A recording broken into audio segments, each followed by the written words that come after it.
जो हमारे प्लानिंग से रिलेटेड कुछ फैक्ट हैं प्लस जो पंचकोषीय योजना है इनको भी हम इसी क्लास में हम डिस्कस करेंगे। तो चलिए हम वीडियो को शुरू करते हैं। सबसे पहले जानेंगे यहाँ पे नियोजन यानी प्लानिंग से संबंधित जो कुछ फैक्ट हैं या रिलेटेड है जो हमारे एग्जाम में पूछा जा सकता है। जैसे अगर हम पहले की बात करें तो यहाँ पे फादर ऑफ प्लानिंग कहा जाता है। भारत के फादर ऑफ प्लानिंग किसे कहा जाता है? तो यहाँ पे विश्वेश्वरैया जी को कहा जाता है। यहाँ पे विश्वेश्वरैया जी को भारत का प्लानिंग कहा जाता है। लेकिन ये फादर ऑफ प्लानिंग इसलिए कहा जाता है क्योंकि विश्वेश्वरैया जी ने अपनी एक पुस्तक में इस बात को कहा था, प्लानिंग इकोनॉमी ऑफ इंडिया। ये इनकी पुस्तक है, इसको भी आपको याद रखना है। ये इनकी पुस्तक है, इसमें इन्होंने भारत के नियोजन से संबंधित बात को यहाँ पे कहा था। और ये बात कब कही गई थी? तो 1934 में। जस्ट इसके 4 साल बाद ही यानी कि 1938 में ही कांग्रेस का सेशन होता है। कांग्रेस का हरिपुरा सत्र यहाँ पे जो हुआ, इसमें भी इसकी बात कही गई थी। तो 1938 में कांग्रेस का जो हरिपुरा सत्र था, इसमें नियोजन समिति का गठन किया गया था। तो इसमें क्या हुआ था? इसमें नियोजन यानी कि प्लानिंग कमेटी, नियोजन समिति का गठन, यहाँ पे नियोजन समिति का गठन हुआ था। तो हरिपुरा, अब एक क्वेश्चन उठता है, हरिपुरा जो सत्र था इसकी अध्यक्षता किसने की थी? तो इसकी अध्यक्षता यहाँ पे पंडित नेहरू जी के द्वारा की गई थी। यहाँ पे पंडित जवाहरलाल नेहरू जी के द्वारा यहाँ पे हरिपुरा सत्र की अध्यक्षता की गई थी, जो हुआ था 1938 में। फिर अगर आगे बात करेंगे तो इसके आगे देखते हैं तो एक बॉम्बे प्लान प्रस्तुत किया गया था। बॉम्बे प्लान ये कब प्रस्तुत किया था? 1944-45 में ये बॉम्बे प्लान प्रस्तुत किया गया था। इसके अंतर्गत जो भारत के उस समय जो 8 प्रमुख उद्योगपति थे, जिसमें से JRD Tata, Ghanshyam Das Birla plus etcetera, जितने भी 8 प्रमुख उद्योगपति थे, उन्होंने क्या किया था? उन्होंने कहा था कि हम 10,000 करोड़ का निवेश करेंगे, प्लस जो उस समय जो मजदूरी थी यानी कि जो प्रति व्यक्ति आय थी उस समय 65 रुपए थी। तो इसको बढ़ा करके 100, जो प्रति व्यक्ति आय थी उसमें 65 रुपए थी, तो इसको बढ़ाने की बात कही गई थी। तो यहाँ पे 130 रुपए प्रति व्यक्ति आय करने की बात कही गई थी। यानी कि बॉम्बे प्लान में जो हुआ था 1944 में प्रस्तुत किया गया। इसमें 8 प्रमुख उद्योगपति थे, जिसमें से JRD टाटा, घनश्याम दास बिरला प्लस और मेंबर थे। इन्होंने सब मिलकर के 10,000 करोड़ रुपए का निवेश करने की बात कही, प्लस उस समय जो प्रति व्यक्ति आय थी 65 रुपए थी, तो उसको बढ़ा करके 130 रुपए यानी कि 2 गुना करने की बात यहाँ पे कही गई थी, ये बॉम्बे प्लान में। फिर इसी के आगे इसी वर्ष ही आगे चल करके गांधी प्लान भी प्रस्तुत किया गया था। फिर अगर हम आगे बात करें कि जो बॉम्बे प्लान था जो 1994 में प्रस्तुत किया गया था, इसमें 8 प्रमुख उद्योगपति थे। उसी के बाद ही गांधी प्लान प्रस्तुत किया गया। गांधी प्लान के नाम से इसे जाना जाता है। ये भी 1944-45 में प्रस्तुत किया गया था। ये किसके द्वारा प्रस्तुत किया गया था? तो यहाँ पे जो प्रस्तुत करता है उनका यहाँ पे नाम है श्रीमन नारायण।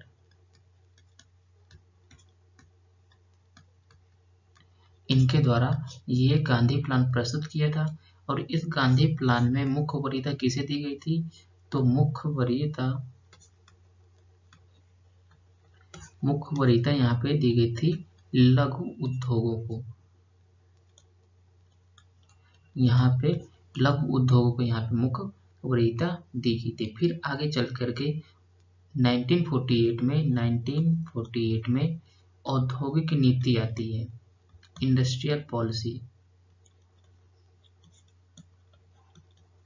औद्योगिक नीति आई तो इसे प्रस्तुत किसने किया? इसके प्रस्तुत करता है, ये आप कुछ फैक्ट हैं, फैक्चुअल जानकारी है, तो इसको भी आप याद रख सकते हैं, इससे क्वेश्चन पूछा जा सकता है।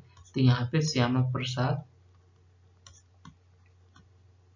मुखर्जी जी के द्वारा पहली भारत की औद्योगिक नीति प्रस्तुत की गई थी 1948 में। इसको भी आपको याद रखना है। फिर इसके बाद इसी वर्ष की बात करें तो 1948-49 में एक और प्लान, सर्वोदय प्लान जिसे कहा जाता है, सर्वोदय प्लान प्रस्तुत किया गया था।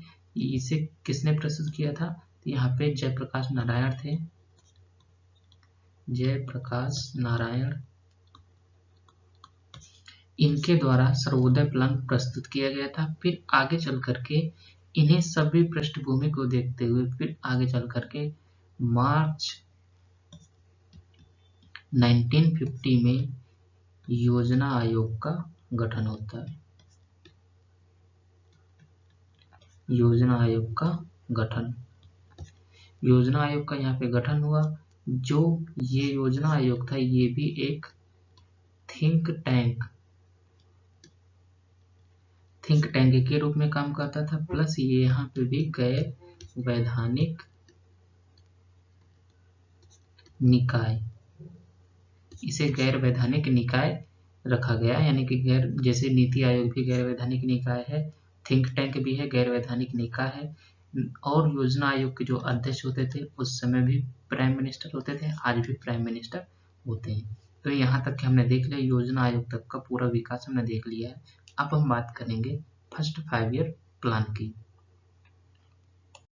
यहाँ पे फर्स्ट 5 ईयर यानी कि पहले पंचवर्षीय योजना की अगर हम बात करें तो इसका वर्ष था 1991 से 56 तक पहली पंचवर्षीय योजना चली। पहली पंचवर्षीय योजना को यहाँ पे कहा जाता है हैरोल्ड डोमर मॉडल, भी इसे कहा जाता है हैरोल्ड डोमर मॉडल के नाम से भी जाना जाता है। पहले पंचवर्षीय योजना को हैरोल्ड डोमर मॉडल के नाम से भी जाना जाता है। प्लस जैसे आज हम बात करते हैं हमारे प्रधानमंत्री जी, जो वर्तमान प्रधानमंत्री हैं, वो अब बात करते हैं रेडियो पे, बात करते हैं मन की बात। इसी तरीके से प्रसार भारती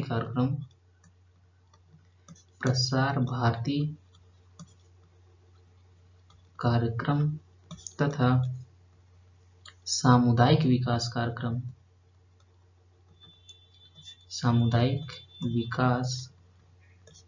कार्यक्रम शुरू किया गया। तो यहाँ पे जैसे आज के जो वर्तमान प्रधानमंत्री हैं वो रेडियो के माध्यम से लोगों से कनेक्ट होने की कोशिश करते हैं। जो गांव के लोग वो अपनी समस्याएं शेयर करते हैं प्रधानमंत्री जी को कि ये चैलेंजेस हैं, और बहुत सारी डिटेलिंग होती है। तो इसी तरीके से पहले प्रधानमंत्री के द्वारा भी यहाँ पे प्रथम पंचवर्षीय योजना में प्रसार भारती कार्यक्रम यहाँ पे शुरू किया गया, प्लस सामुदायिक विकास कार्यक्रम शुरू किया गया, यानी कि सामुदायिक सबका विकास और सबका विश्वास की जो बात आज के प्रधानमंत्री करते हैं, वर्तमान प्रधानमंत्री जो करते हैं, सबका विकास, सबका साथ, सबका विकास। तो सामुदायिक विकास कार्यक्रम पहली पंचवर्षीय योजना में भी शुरू किया गया था।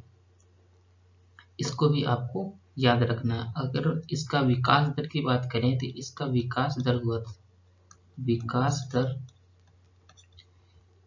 2.1% अनुमानित था, लेकिन अर्जित कितना हुआ था? यहाँ पे ये अनुमानित था कि इतना विकास दर अनुमान हमारा है, जैसे कि आरबीआई के द्वारा विकास दर इतना अनुमान किया जाता है, IMF के द्वारा, वर्ल्ड बैंक के द्वारा जो अनुमान लगाए जाते हैं, इसी तरह इस प्रथम पंचवर्षीय योजना में विकास दर अनुमान लगाया था 2.1% होगा, लेकिन अर्जित कितनी हुई थी? 3.6% यहाँ पे अर्जित हुई थी। अगर ओवरऑल हम बात करें तो ये एक सक्सेसफुल परियोजना हम इसको कह सकते हैं, यानी कि ओवरऑल ये योजना, पंचवर्षीय योजना सक्सेसफुल थी। लेकिन यहाँ पे एक और प्राथमिक कीमतों को स्थिर करने की भी बात की गई थी। जैसे इसमें विशेषकर जो खाद्य पदार्थ हैं, यानी कि जो खाद्य पदार्थ हैं, इनकी कीमतों को भी स्थिर करने की बात की गई थी। प्लस कुछ इसमें इंफ्रास्ट्रक्चर और संरचना जैसे विद्युत, सड़क इत्यादि को बनाने के साथ ही सामुदायिक विकास इत्यादि के साथ सामुदायिक विकास को सुनिश्चित किया गया था। तो आप इसके साथ ही इतनी बातें आपको प्रथम पंचवर्षीय योजना में आपको याद रखनी है। इतनी ही इम्पोर्टेंट है। आपसे अगर क्वेश्चन पूछेगा तो ऐसे पूछेगा कि सामुदायिक विकास कार्यक्रम किस पंचवर्षीय योजना में शुरू किया गया था। यह तो आपसे ये पूछ सकता है सामुदायिक विकास कार्यक्रम तथा प्रसार भारती कार्यक्रम स्टेटमेंट वाइज में पूछेगा कि सेकेंड पंचवर्षीय योजना में शुरू किया गया, तो ये नहीं, यहाँ पे गलत हो जाएगा। यहाँ पे पहली पंचवर्षीय योजना में शुरू किया गया था। विकास दर अनुमानित नहीं पूछता है, मोस्टली ज़्यादातर आपको ये पॉइंट याद रखना है। और ये हेरेल-डोमर मॉडल, ये 2 पॉइंट आपके यहाँ से कवर होते हैं, इसको पूछ सकता है। अगर बात करें जो दूसरी पंचवर्षीय योजना है, इसे किसके नाम से जाना जाता है? पहले इंपॉर्टेंट कवर आपके लिए हो जाती है, आपको ईयर याद रखना है। दूसरी पंचवर्षीय योजना का ईयर है 1956 से 61, आपको इतना याद रखना है। प्लस इसे नेहरू महानोबिस मॉडल के नाम से जाना जाता है। नेहरू महानोबिस मॉडल के नाम से भी जाना जाता है इस योजना को। अगर इसके विकास दर की बात करें तो विकास दर 4.5% यहाँ पे लक्ष्य रखा गया था, लेकिन अर्जित कितना हुआ था यहाँ पे इतना अनुमानित किया गया था, लेकिन 4.3% यहाँ पे टारगेट अचीव किए गए थे। इतनी आपको याद रखनी है। लेकिन इस योजना का उद्देश्य की बात करें तो यहाँ पे बात हुई थी तेजी से औद्योगिकरण। यहाँ पे तेजी से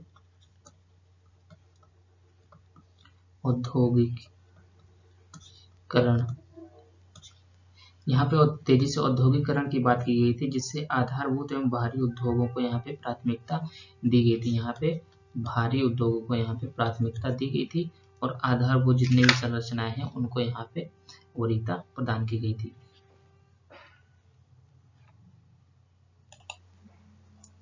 प्लस इसमें एक बात और कही गई थी, जो आयात प्रतिस्थापन है। यहाँ पे आयात प्रतिस्थापन की भी यहाँ पे बात की गई थी, यानी कि आयात प्रतिस्थापन पे भी बल दिया गया था। तो आपको 3 पॉइंट इसमें भी याद रखने हैं।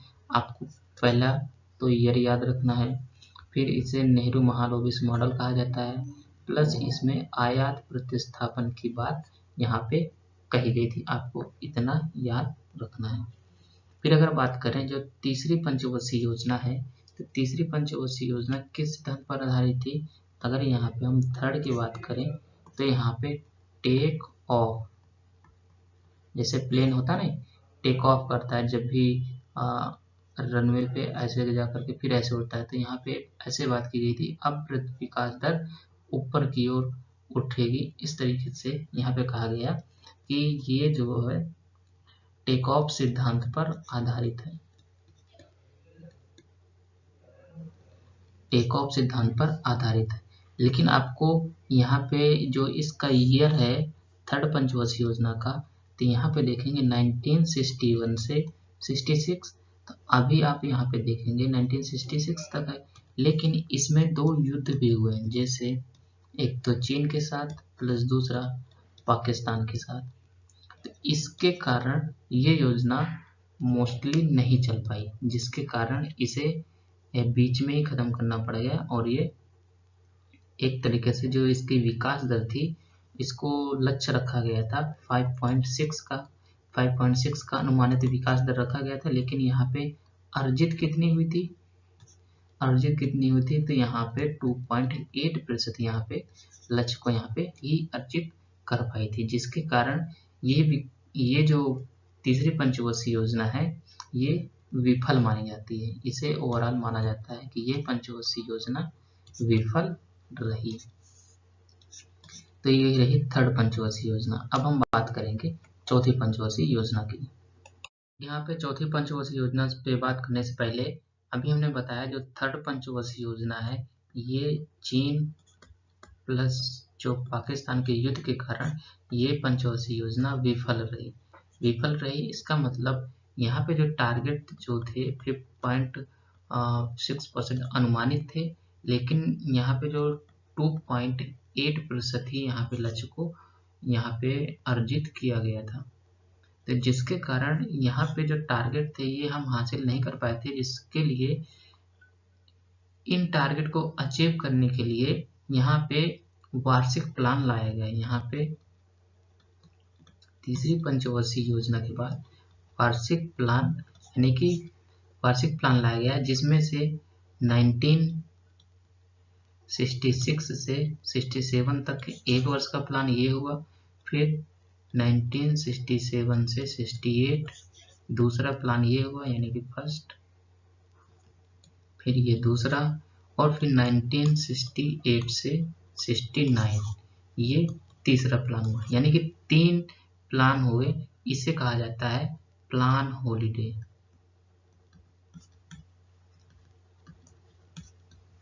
प्लान हॉलीडे के नाम से इसे जाना जाता है। तो आपको इतना जरूर याद रखना है, फिर इसके बाद कंटिन्यूअसली में हमारी योजनाएं चले। तो चौथी पंचवर्षीय योजना का आपको वर्ष याद रखना है 1969 से 74 तक। ये हमने देख लिया यहाँ पर 1969 से 1974 तक। तो इसमें लक्ष्य क्या रखा गया है? इस योजना में लक्ष्य रखा गया, यहाँ पे लक्ष्य 5.7% रखा गया, लेकिन अर्जित कितना हुआ? 3.3%। यानी कि आप यहाँ पे देखेंगे इसके बाद से यहाँ पे डाउन होना शुरू हो गया। फिर आप देखेंगे आगे जो पांचवी पंचवर्षीय योजना है तो वहाँ पे आप अब भी देखेंगे तो इसका लक्ष्य रखा गया 5.7, लेकिन 3.3 ही अर्जित हुआ। लेकिन इसमें इसका जो उद्देश्य है ये इम्पोर्टेंट है, हमारे एग्जाम के लिए इम्पोर्टेंट है। यानी कि चौथी पंचवर्षीय योजना का उद्देश्य इसमें क्या हुआ था? स्वामित्व के साथ यहाँ पे विकास, स्वामित्व के साथ विकास प्लस इसके साथ यहाँ पे आत्मनिर्भरता की भी बात की गई थी। यहाँ पे आत्मनिर्भरता के साथ जो है प्रगति की बात की गई थी। तो ये भी आपको याद रखना है। फिर इसका जो चौथी पंचवर्षीय योजना है इसका प्रारूप किसने तैयार किया था? अगर प्रारूप की बात करें तो प्रारूप जो तैयार किया गया था ये गाडगिल के द्वारा तैयार किया गया था। गाडगिल के द्वारा तैयार किया गया था। ये सारे पॉइंट आपको याद रखना है, उद्देश्य आपको याद रखने हैं, आपको ईयर याद रखना है चौथी पंचवर्षीय योजना का, फिर इसका प्रारूप किसने तैयार किया ये भी याद रखना है, ये भी आपको पूरा याद होना चाहिए। तो ये रही चौथी पंचवर्षीय योजना। अब हम बात करेंगे पांचवी पंचवर्षीय योजना पे। पांचवी पंचवर्षीय योजना की अगर बात करें तो पांचवी पंचवर्षीय योजना में सबसे पहले आपको ईयर याद रखना है 1974 से 79 तक। अगर इसकी विकास दर की बात करें, विकास दर की अगर बात करें तो यहाँ पे लक्ष्य रखा गया था 4.4% का, लेकिन अर्जित कितना हुआ? अर्जित हुआ था यहाँ पे 4.8% का यहाँ पे लक्ष्य अर्जित हुआ। लेकिन इसके अगर विकास की बात करें तो यहाँ पे उद्देश्य की अगर बात करें तो यहाँ पे बेहतर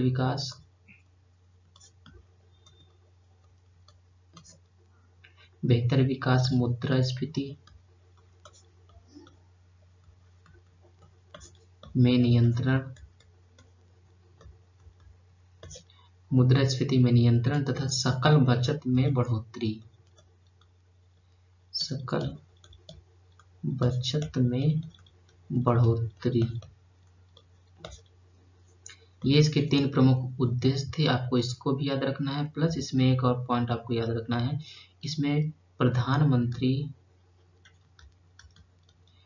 प्रधानमंत्री 20 सूत्री कार्यक्रम को शुरू किया है। इसमें इसी योजना में प्रधानमंत्री 20 सूत्रीय कार्यक्रम भी शुरू किया गया था। इतने पॉइंट आपको याद रखना है। ये पहले तो आपको उद्देश्य याद रखना है, फिर प्रधानमंत्री 20 सूत्रीय कार्यक्रम, प्लस आपको तीसरा याद रखना है ईयर।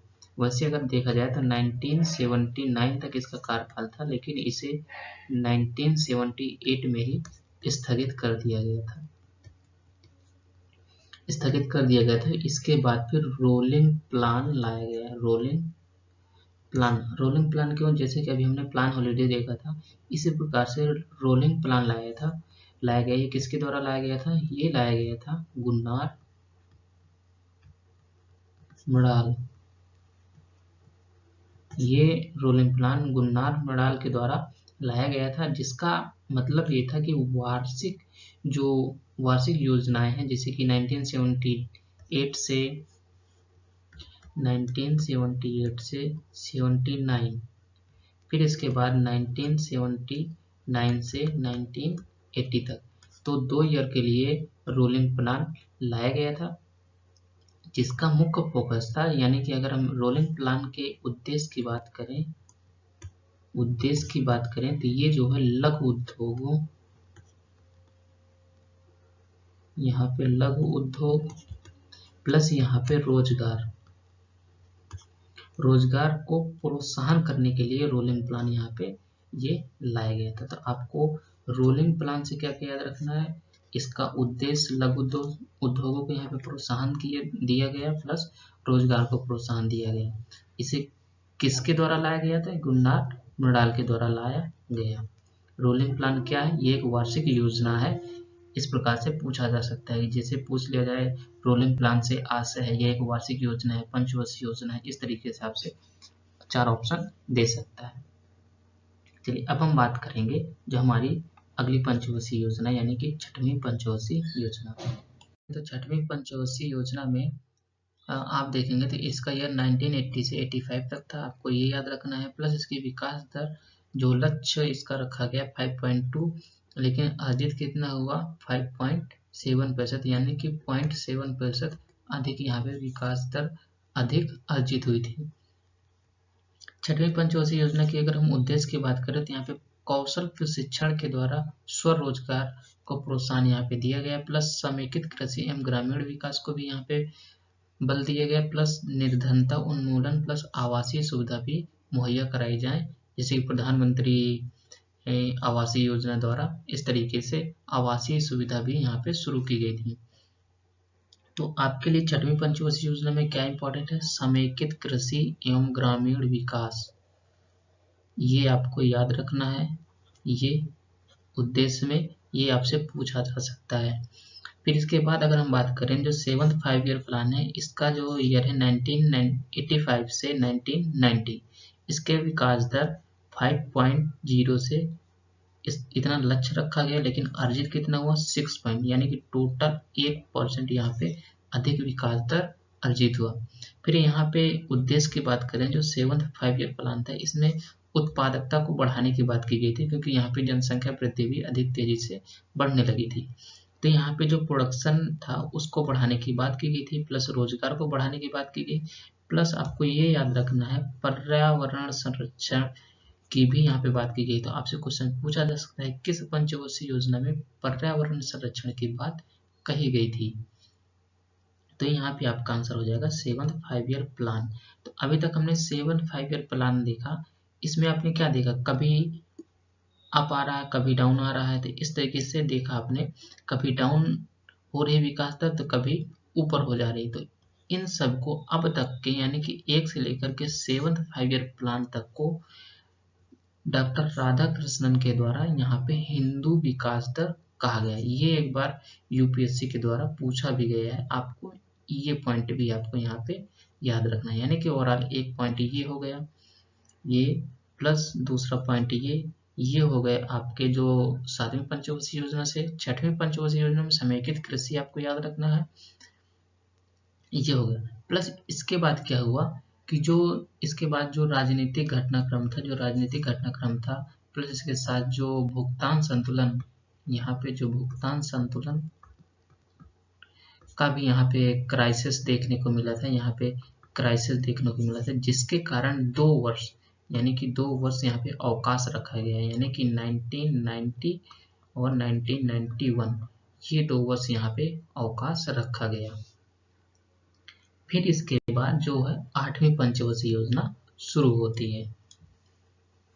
अगर हम 8वीं पंचवर्षीय योजना की बात करें, सबसे पहले आपको तो यहाँ पे ईयर याद रखना है। ये पंचवर्षीय योजना बहुत इंपॉर्टेंट हो जाती है, क्योंकि ये एलपीजी मॉडल के लिए जानी जाती है। आप यहाँ पे देख सकते हैं, एलपीजी मॉडल के लिए भी ये जानी जाती है, और इसे राव मनमोहन मॉडल भी कहा जाता है। इसके अगर विकास लक्ष्य की बात करें तो इसका विकास लक्ष्य 5.6% यहाँ पे रखा गया था, लेकिन अर्जित कितना हुआ था? 6.8% यहाँ पे विकास दर, ग्रोथ रेट यहाँ पे अर्जित की गई थी। फिर अगर इसका याद रखने वाला पॉइंट की अगर बात करें तो यहाँ पे जो निजी निवेश है, यानी कि जो प्राइवेट इन्वेस्टमेंट है, क्योंकि यहाँ पे हम एलपीजी मॉडल को अपना चुके थे, आपको सभी को पता है एलपीजी जो मॉडल है 1991 में अपना दिया गया था, तो ये उसी का ही विस्तार था।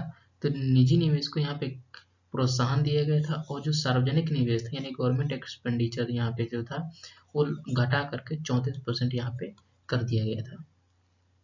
इतनी बातें आपको 8वीं पंचवर्षीय योजना से याद रखनी है। फिर अगर 9th 5 ईयर प्लान की बात करें तो सबसे पहले आपको फिर से आपको 1997 और 2002 आपको ये याद रखना है।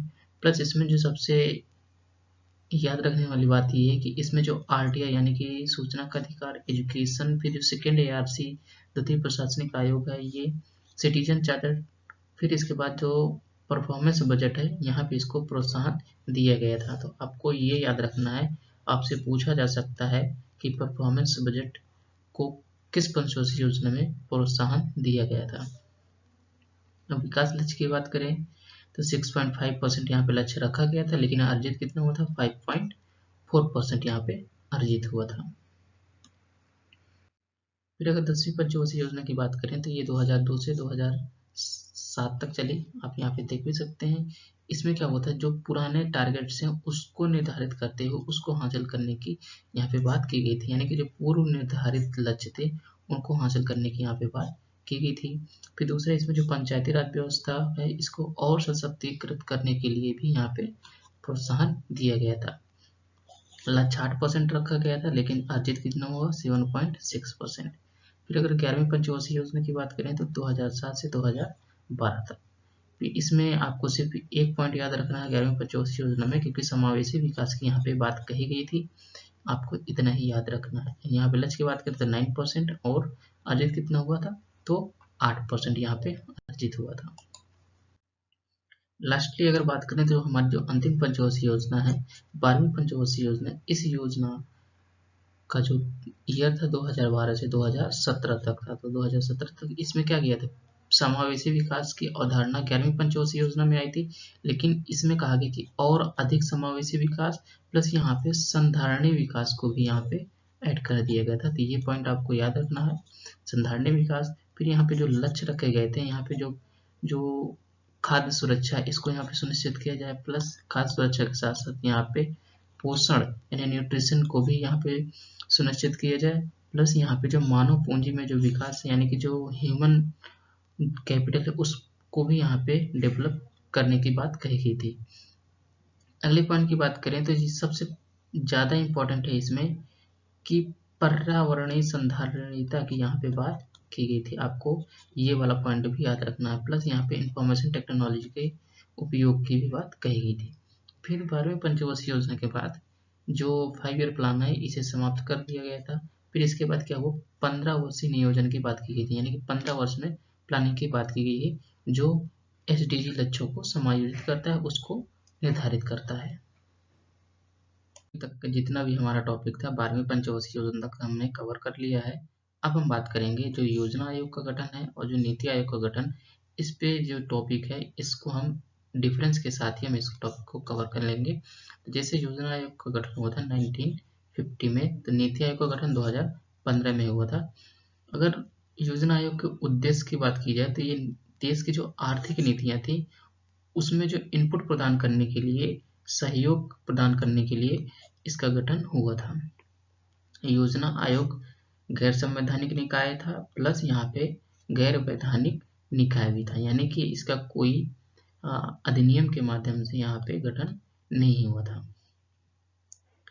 फिर अगर बात करें मुख्य जो फोकस था योजना आयोग का, वो नीतियों के मूल्यांकन पे था, यानी कि जो नीतियां बन जा रही थी उसका मूल्यांकन पे ही इसका जोर था। अगर इसकी नीति आयोग की बात करें तो यहाँ पे गैर संवैधानिक निकाय ये भी था और गैर वैधानिक निकाय ये भी है, लेकिन इस नीति आयोग का मेन जो फोकस था शोध कार्य में था, नवाचार में था। जैसे नवाचार की बात करें तो जैसे ब्लॉकचेन टेक्नोलॉजी का यहाँ पे भी प्रयोग किया जाता है, तो ये अधिक डायनेमिक बनाता है।